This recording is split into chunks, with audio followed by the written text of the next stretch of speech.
হাতে মাখা চিকেন একেবারেই ঘরোয়া স্বাদে ভরপুর সহজ একটি রান্নার পদ্ধতি। পরিমাণ মতো আদা, রসুন, পেঁয়াজ আর ঘরোয়া কিছু সাধারণ মশলা দিয়েই এই হাতে মাখা চিকেনের রেসিপিটি দেখে নিই চলো।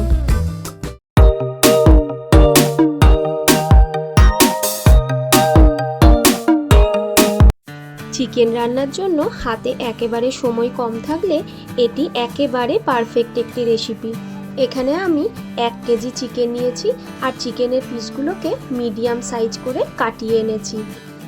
যে পাত্রে মাংসটা ম্যারিনেট করব সেই পাত্রটা একটু বড় সাইজের নিয়েছি। এখানে আমি একটা থালা নিয়েছি, কয়েকটা আলু মাঝখান থেকে দুভাগ করে নিয়েছি।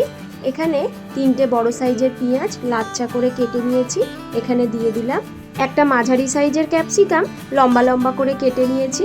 2টো বড় সাইজের টমেটোও লম্বা লম্বা করে কেটে নিয়েছি। আর চিকেনের পিসগুলো দেখো প্রত্যেকটাই মাঝারি সাইজ করে কাটিয়ে এনেছি। এবার এই চিকেনগুলোকে থালাটার মধ্যে দিয়ে দেব। এখানে একটা মেটেও এনেছি।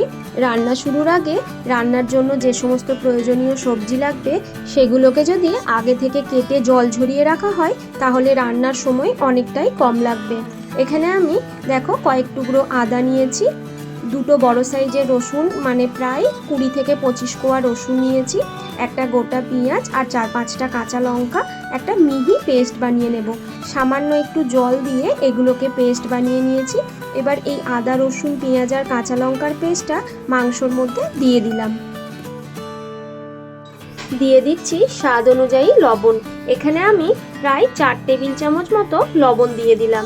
1.5 টেবিল চামচ হলুদ গুঁড়ো দিলাম, 1.5 টেবিল চামচ জিরে গুঁড়ো দিলাম, 1 টেবিল চামচ ধনে গুঁড়ো দিলাম, 2 টেবিল চামচ কাশ্মীরি লাল লঙ্কার গুঁড়ো দিলাম, 1 টেবিল চামচ চিকেন মশলা, 1/2 টেবিল চামচ গরম মশলা গুঁড়ো, টেস্টের ব্যালেন্সের জন্য 1 টেবিল চামচ চিনি দিয়ে দিলাম, 2টো শুকনো লঙ্কা দিয়ে দিলাম, 3টে তেজপাতা অর্ধেক করে এভাবে দিয়ে দিলাম।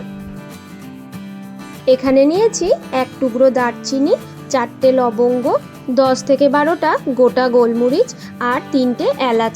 এলাচের মুখটা এইভাবে ফাটিয়ে দিচ্ছি যাতে এর ফ্লেভারটা মাংসর সাথে ঢুকে যায়। এগুলোকেও মাংসর মধ্যে দিয়ে দিলাম।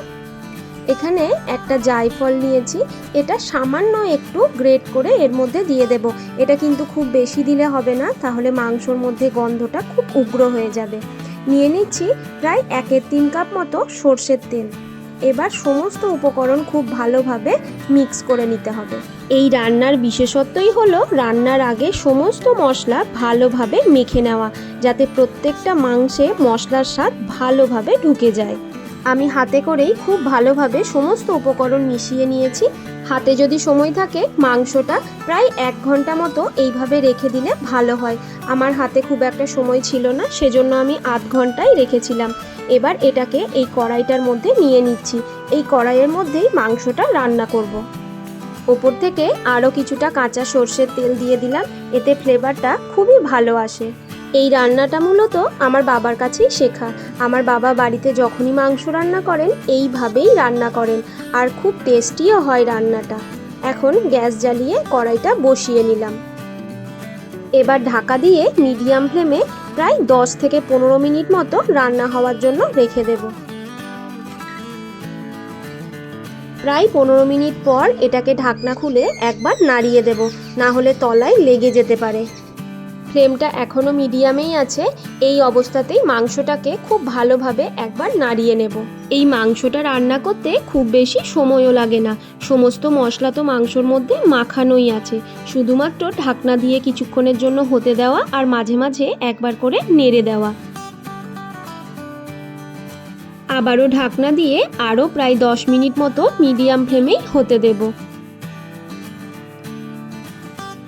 আরও 10 থেকে 15 মিনিট পর ঢাকনাটা খুললাম।